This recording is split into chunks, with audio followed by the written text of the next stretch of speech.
Madhurag gold and diamonds, Madhurag building, Kannur road, Chakkarakkal. Chakkarakkal Madhurag gold and diamonds dazzling December diamond fest season 5 നറുക്കെടുപ്പിലെ വിജയികൾക്കുള്ള സമ്മാനദാനം നടത്തി. Chembilode higher secondary school principal TP റീനാകുമാരി സമ്മാനദാനം നിർവഹിച്ചു.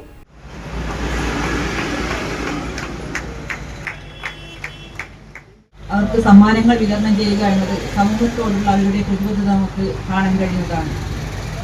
ഞാൻ കൂടുതലായി സംസാരിക്കുന്നില്ല, എല്ലാ കാര്യങ്ങളും ഇവിടെ അറിയിച്ചിട്ടുണ്ട്.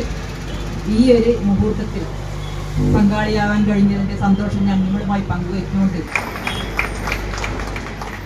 അതോടൊപ്പം തന്നെ എല്ലാ ഭാഗ്യശാലികളെയും ഒന്നുകൂടി അഭിനന്ദിച്ചുകൊണ്ട് ഞാൻ PV ഗോപാലകൃഷ്ണൻ അധ്യക്ഷത വഹിച്ചു. Retired honorary lieutenant Indian navy Prakashan KK സ്വാഗതം പറഞ്ഞു. ഡിസംബർ 1 മുതൽ 31 വരെ മധുരാഗിൽ നിന്നും ഡയമണ്ട് ആഭരണങ്ങൾ പർച്ചേസ് ചെയ്ത കസ്റ്റമേഴ്സിൽ നിന്നും നറുക്കെടുപ്പിലൂടെ ഭാഗ്യശാലികളായ 30 പേർക്ക് ഗോൾഡ് കോയിനും ബമ്പർ സമ്മാനമായി 3 പേർക്ക് EV സ്കൂട്ടറും സമ്മാനമായി നൽകി.